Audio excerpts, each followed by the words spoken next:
I've been writing for a long, long time, as long as I can remember, and that's always been in between being like a bar person, a kindergarten teacher, a yoga teacher, somebody who works in marketing. Like, I've always been doing a million other things. A disabled, unemployed person. And finally, I settled down to write my first book. And it was pretty wild, to be honest. I have bipolar disorder, or as I prefer to call it, manic depression. And I'm not lying when I say I was full-blown manic when I wrote this book. 18 months of just absolute furious writing and obsessive hyper-focus, and it makes me sound like a mad genius, but actually it's just mad. But I woke up from this like bubble and I was like, whoa, I've written a 206-page book that's like crazy. Maybe I am a mad genius. I was like, no, it's probably not that good, but I hope it's good. I hope it's good.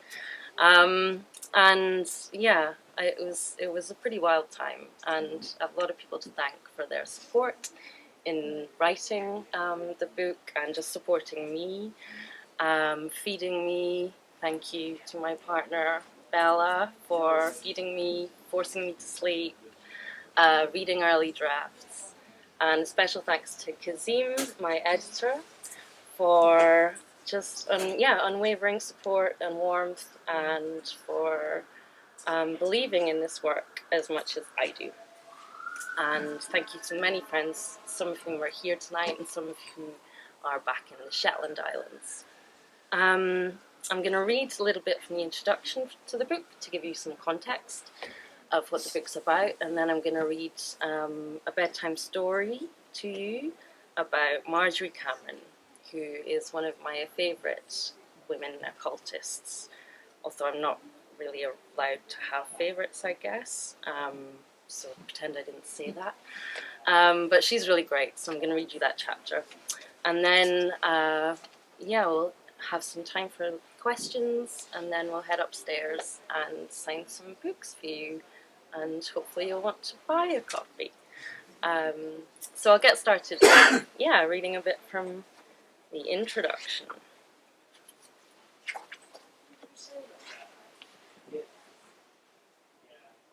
It began with Lilith. As a young woman, I lived in London, Soho. Over there, somewhere right here.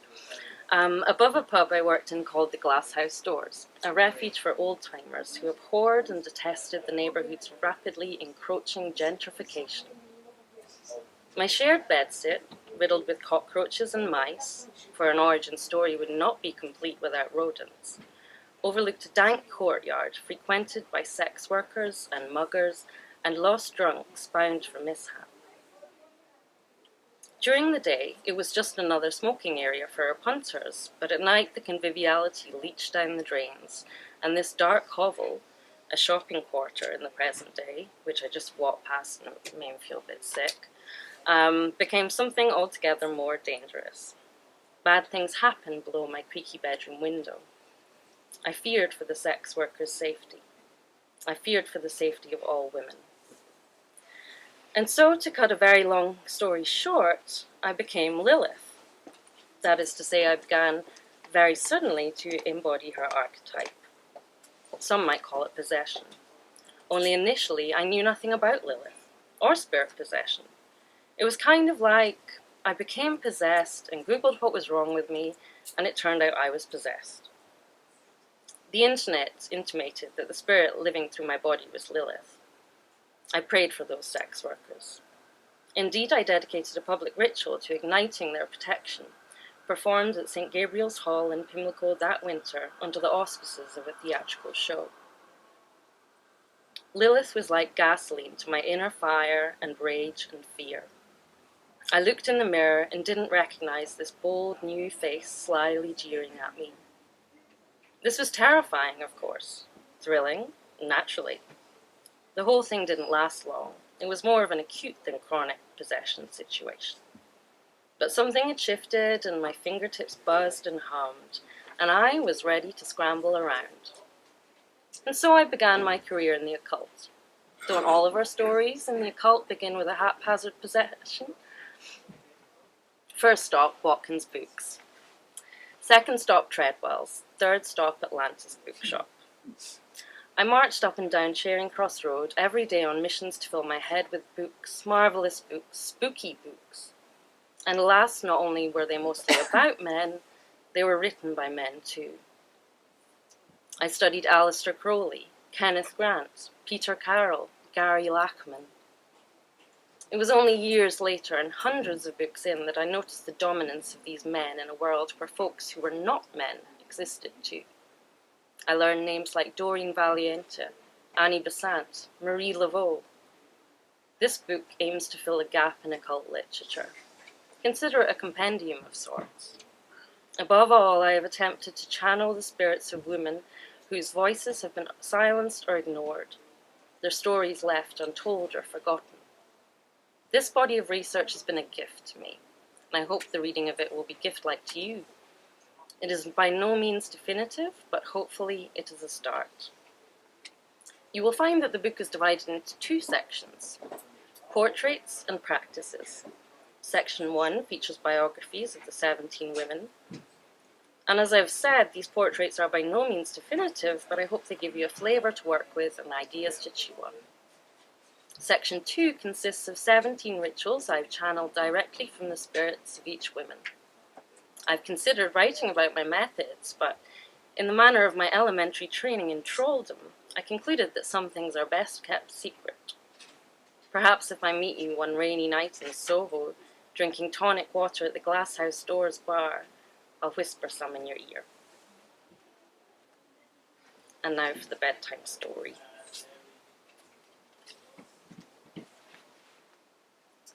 Chapter 3. Marjorie Cameron, Muse No More. Died 1995. There's a photo of Marjorie, by the way. I should probably show you that. She's so cool. She's just so cool.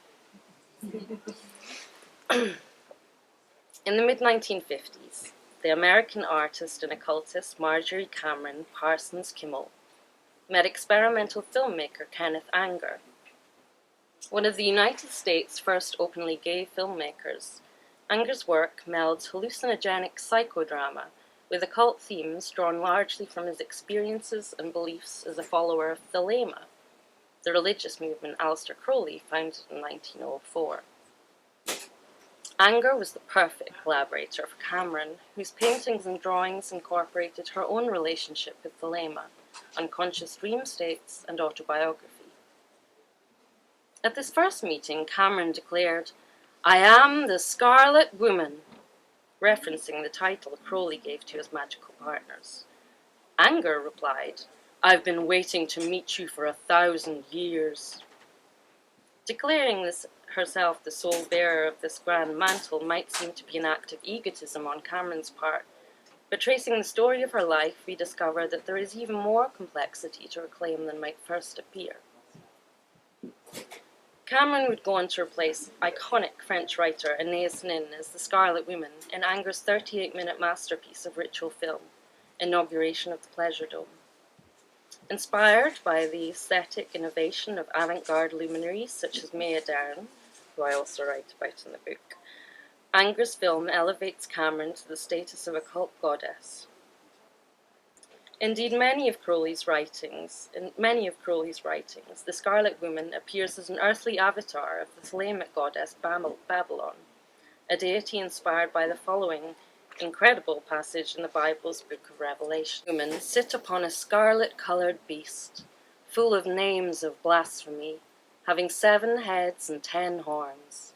And the woman was arrayed in purple and scarlet colour, and decked with gold and precious stones and pearls, having a golden cup in her hand full of abominations and filthiness of her fornication. And upon her forehead was a name written, Mystery, Babylon the Great, the mother of harlots and abominations of the earth. The story of Cameron and her complicated association with Babalon is darkly entwined with that of Crowley and his famed adherent, the rocket scientist and occultist John Whiteside Parsons, also known as Jack. Histories of itinerant, elusive Cameron have often sidelined her fullness in favour of these two male heavyweights of the occult sphere. However, her work, both magical and artistic, has received increasing interest in recent years for its fiercely visionary nature, and in the latter case, its beguiling linework and surrealist sensibility. Hailing from a small railroad town in Iowa, Cameron was born in 1922, the same year that saw Doreen Valiente enter the world. Growing up in a middle-class family, Cameron was relatively buffered from the effects of the Great Depression, which followed the US stock market collapse of 1929. Nevertheless, she faced hardships. Tales of sexual engagement with older men abound, and according to Spencer Kanza, author of the Cameron biography Wormwood Star, she fell pregnant at 15, prompting her mother to perform a home abortion. Talented in the arts, young Cameron took up a job as a department store display person during World War II, before enlisting in the Waves, Women Accepted for Volunteer Emergency Services. Admittance to this non-combative arm of the Navy saw Cameron employed in Washington as a cartographer, then later as a makeup artist and wardrobe mistress on propaganda films. Despite being court-martialed for desertion after going AWOL to visit her injured brother, Cameron received an honorable discharge in 1945 and returned to her family, who now lived in Pasadena, north of downtown Los Angeles. Pasadena was also home to the maverick rocket scientist Jack Parsons, co-founder of the pioneering Jet Propulsion Laboratory, which still operates at the cutting edge of the American space program today. By night, Parsons was a dedicated member of the OTO, an occult organization with Crowley at its head and Thelema at its heart. Parsons corresponded regularly with Crowley whilst house-sharing with a coterie of fellow OTO associates engaged in polyamory and mysticism long before these practices would swing out from under the radar. Parsons was ambitious in all areas of his life, writing in a letter to his first wife, Helen, "With Thelema as my goal, and the stars as my destination and my home, I have set my eyes on high." After Parsons' girlfriend Betty turned her affections towards one of the house's other residents, L. Ron Hubbard, founder of the Church of Scientology, the intensity of his magical practices escalated. Writing to Crowley, he explained, "I need a magical partner. I have many experiments in mind. I hope my elemental gets off the dime." Parsons commented, "I am to invoke continually, this now being possible and easy." For Parsons, this period was apparently filled with frenzied sex magic, though Cameron recalled that she didn't know very much about Jack's magical work. "In fact, I probably derided it." These differing accounts ask us to consider the issue of consent in magical practice. How much did Jack tell her about the work he was engaged in during those 2 weeks? Contemporary social and legal ethics acknowledge that sex acts require consent, but whether the occult world grapples effectively with this in relation to acts of sex magic is debatable. In possession of his magical partner, Parsons now desired to manifest the goddess Babalon in human form, ushering in a new age of Dionysian sexual, social, and political freedom. Dr. Manon Haydenberg-White explains that Parsons construed Babalon as a bloodthirsty revolutionary, a living messiah, the quintessential New Aeon woman, and the goddess of witchcraft. For all of this, Cameron was to be the vehicle, and Hubbard would be along for the ride. Alone in the desert, Parsons divinely received instructions for the next stage of the Babalon working. Ritual instructions were simultaneously loose and specific. Make a box of blackness at 10 o'clock. Smear the vessel which contains flame with thine own blood. Destroy at the altar a thing of value. Remain in perfect silence and heed the voice of Our Lady. Speak not of this ritual, or of her coming, to any person. If asked, answer in a manner that avoids suspicion, nor speculate at any time as to her future mortal identity. To receive flattering communications, to thy damnation. Press not to receive teachings beyond those given. Parsons, in his Invocations of Babalon, demonstrated a feminism uncommon for men of his time. It might be said that the new aeon he hoped she would bring about was akin to Valiente and Margot Adler's hopes for women's liberation and a nature-based religion. Nevertheless, in the relationship, Cameron seems to have been both exalted and objectified by his belief in her status as a magical entity. During this period, Parsons offered skeptical Cameron a crash course in occult practice, though she would only come to understand the full intricacies and intent of the Babalon working many years later. Peter Gray writes in The Two Antichrists, Cameron played no part in these formal ritual workings, and was deliberately kept in the dark by Parsons, not in order to leverage a power dynamic, but so that she could demonstrate the unequivocal signs without being prompted, and declare herself Sotera. It was a task she would struggle with the rest of her life.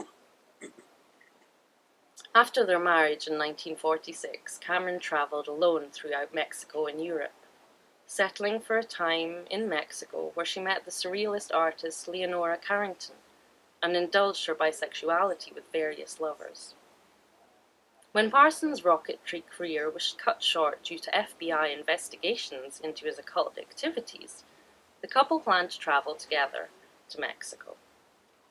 The day before their departure, Parsons was in his garage laboratory, dropping a can filled with fulminate of mercury. The resulting explosion ended his life abruptly at the age of 37.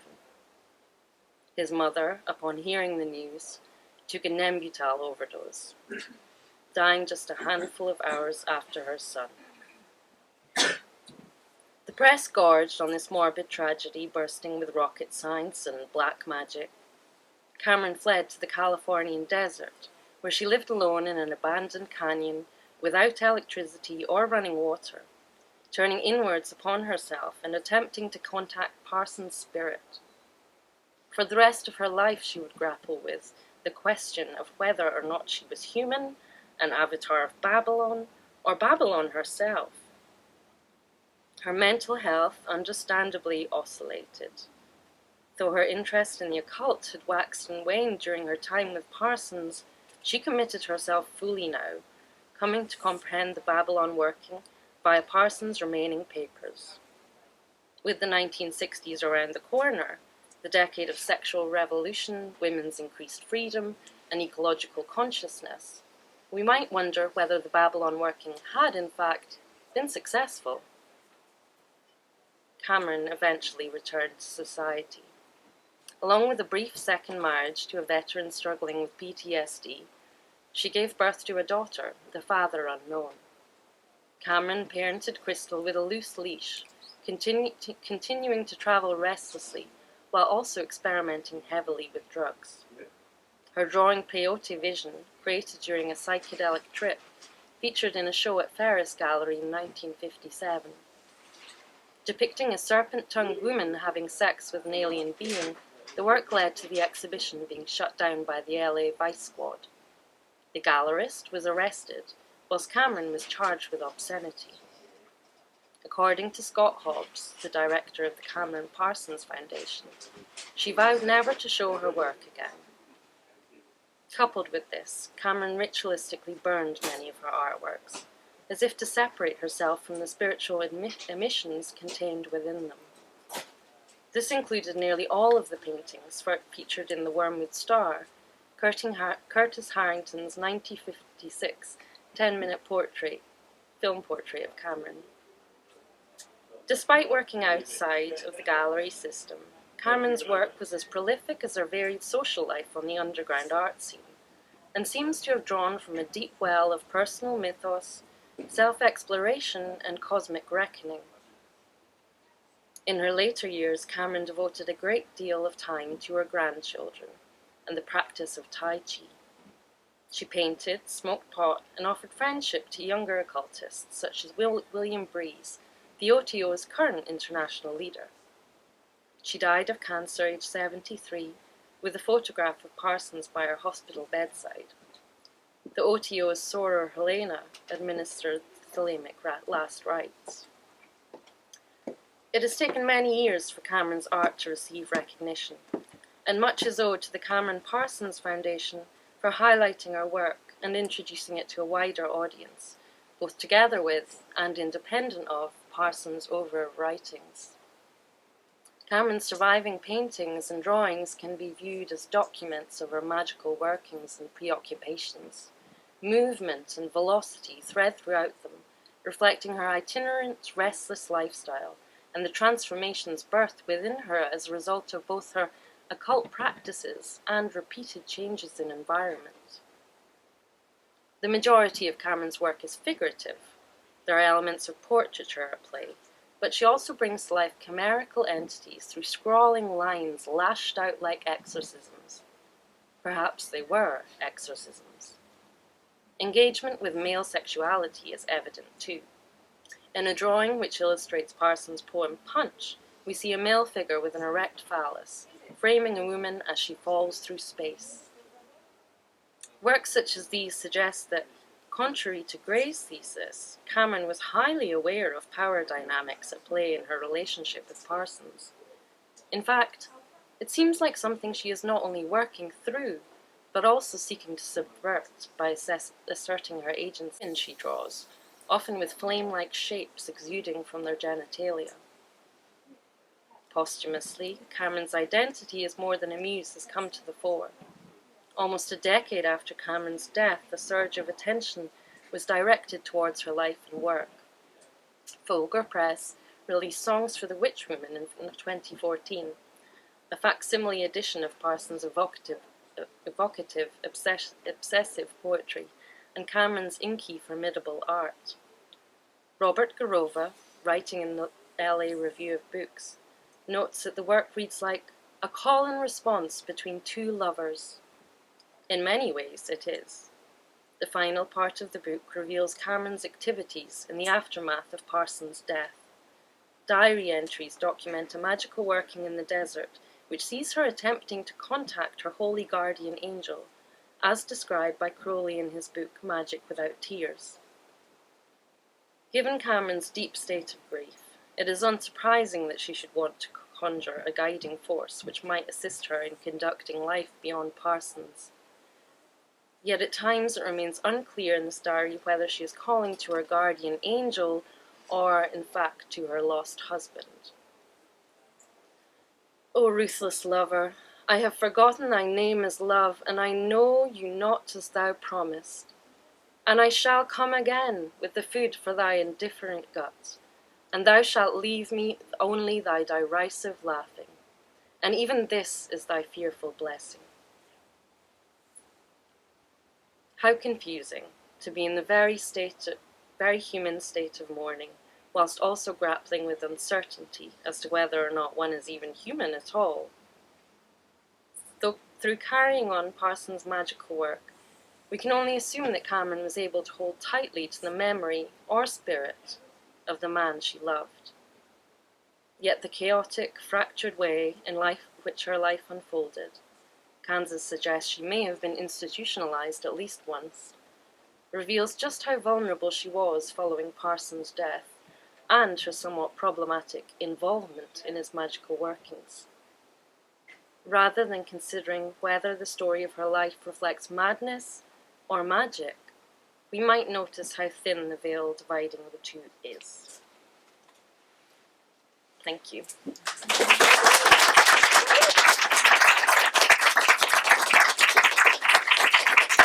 I think we have a little bit of time for questions. Please go easy. Remember, I wrote it in a mad bubble, so I'm just going to say I can't remember anything. Yeah.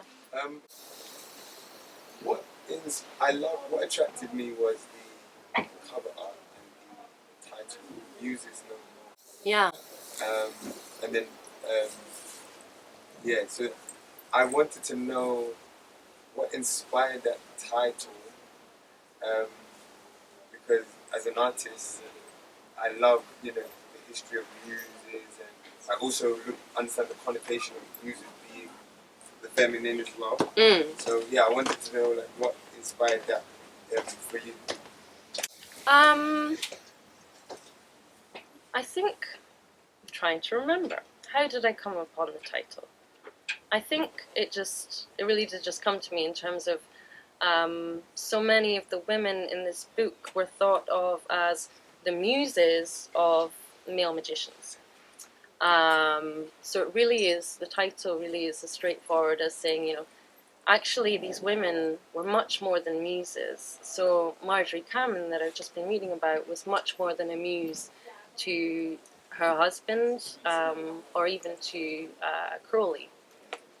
She wasn't just a muse, she was a magician in her own right and an artist in her own right. And there are other women in the book too who were thought of as muses. So there's a woman called Waite, and she's sort of depicted nowadays as one of Crowley's original Scarlet Women, so his magical partners. And it was always she was always depicted as, she's very beautiful, she's a violinist, very talented. And she was just this inspiration. She was a muse. She was just this inspiration for his magical workings, which were quite misogynistic in some ways, we might say. Yet she was a violinist in her own right. She helped Crowley write some of his books, and nobody talks about that. Nobody thinks of her as somebody who authored magical texts, and. So yeah, there are a few other cases as well. So I just really wanted to say, many of the women we may have heard of from throughout magical history were not just muses. They were actually doing their own stuff, and sometimes were inspiring the men, but not in a muse kind of way. More like often calling out the male magicians who are quite famous, much better known today, calling them out for their bullshit and the way they disregarded women in their magical circles and in their rituals.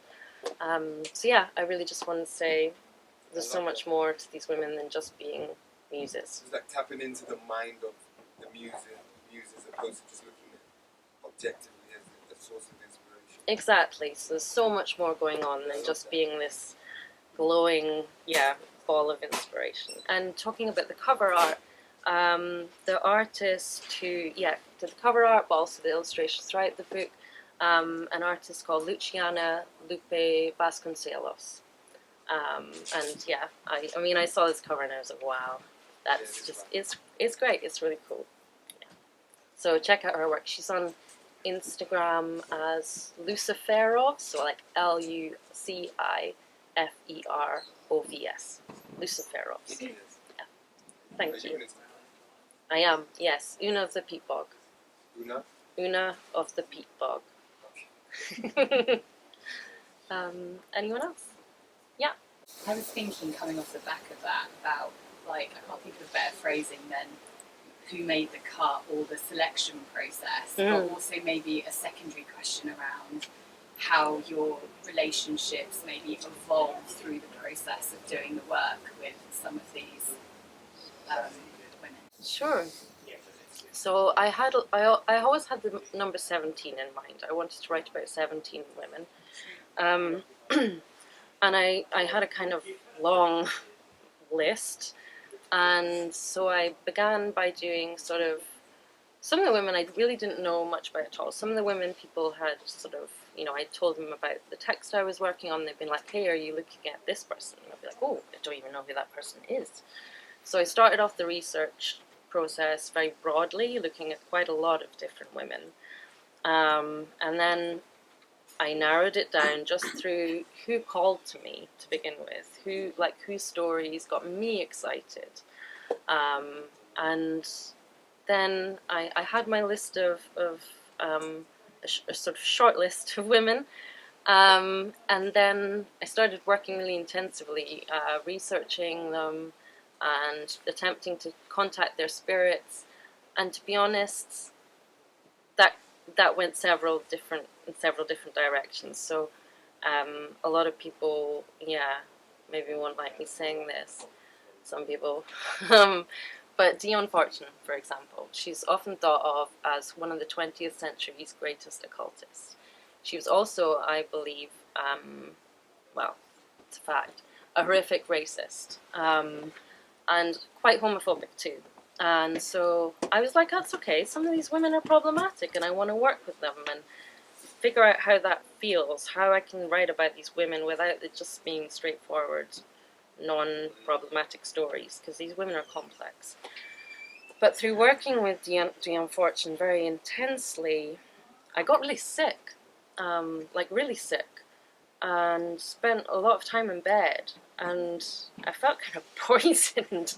I can't explain it more fully than that, but I was just like, hang on, I think it's Dion Fortune making me feel sick, so let's just scrap her. Can I scrap her?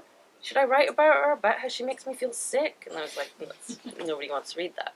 So yeah, there was this broad process, and then narrowing down, and then sometimes just throwing a baby out with the bathwater. Yeah, thank you. Just you. Yeah, I mean, the story you kind of described of these muses being almost secondary to her magical partners, if you like. It's just such a common story now. You could look at writers, poets, artists, and there's a lot of literature now about the woman behind the famous artist. But I have to say, naively, I don't know a huge amount about occult magic really, but I thought that was one area where often the woman would have that centred role, and I wondered if there were women that have inspired you, that you have worked with, that had that more centred role, if you like, and the men around the female were, it's that different relationship. Yeah, who's kind of always been the... in those sort of male-female roles within magic. I mean, I can think of a few examples from the book. A kind of fun one, if we go way back in time, was Biddy Early, an Irish medicine woman. And I mentioned her because the local priest was terrified of her. And it's really fun stories where she just completely undercuts the power of the local priest. So there's her. There are also some mid-century witches. So the Witchcraft Act in the UK was repealed in 1951, and it meant witches could come out of the closet, so to speak. And a few of those, so Doreen Valiente and Sybil Leek, were two witches who kind of always danced to the tune of their own drum. Doreen Valiente was closely linked to Gerald Gardner, said to be the founder of Wicca, but we could say that she was equally the founder of Wicca. And he kind of knew that. She was like, your liturgy is not that great. I'm not sure about this. So he was like, go away and write it better, please. So she did. And Sybil Leek, she never had, she never worked under the hierarchical structures in a male environment, She spoke a lot even then about how one thing that she saw as exciting in the magical communities was the possibility being a keyword for women to take leading roles. So yeah, there are examples where women have always been kind of, I don't want to say always been standing their ground because it suggests the others haven't been standing their ground, but have kind of been historical figures in their own right already, but maybe haven't been so well heard of. Thank you. Yeah. Can I just ask this probably a little bit of a technical question about how you research for the book? Because sure. I'm kind of assuming that maybe there wasn't a lot of information out there, or the women weren't written about as widely. So how did you find out about their stories? A lot of it was I had pointers from people in the magical communities I'm around. So like I said, I'd have one person saying, "Oh, have you heard of you're interested in magical women? Have you heard of such and such?" And I'd be like, "No," and go in search of them. But it was a sort of process of trawling through libraries and archives, magical documents. Sometimes some of the women wrote for, not all of these women were writing stuff down, but some of them, for example, wrote for what we'd see now as sort of trashy magazines, but they weren't trashy then. And so I'd spend a fortune on eBay, like getting ancient copies of this random magazine. But yeah, it was libraries and speaking to people. Speaking to people was the main thing. Just asking around who is interesting, who do you know anything about. Yeah, taking lots of different tracks. Yeah. Thank you. Okay. So we'll head upstairs now, and if anyone wants me to. Oh, just right. a quick one. Yeah. Can you talk about the magic rituals that you've got in the back of the book? Oh, sure. Yeah, so as I said, section 2 is a series of rituals and practices. Like I said, I'm not going to tell you how I came across them, but they're inspired by and channeled from each of the women who I write about. And in terms of process, I would channel these rituals whilst I was working with a particular woman, so I was fully immersed in their world. And they're pretty accessible for anyone. They don't require any formal magical training or understanding. They're pretty self-explanatory, and there's a bit of scrying in there, candle magic, umancy, different forms of divination, and tea making, and I hope people enjoy these. And if you do end up buying the book, I'd love to hear your experiences with the rituals. That really excites me. But yeah, if anyone wants to bring me their books upstairs, then I'd be happy to sign them. And I just want to say a massive thank you to Watkins, to Carl, and to all of you for coming along tonight. It really means a lot to me. And it's been a great way to celebrate the launch of this book. Thank you.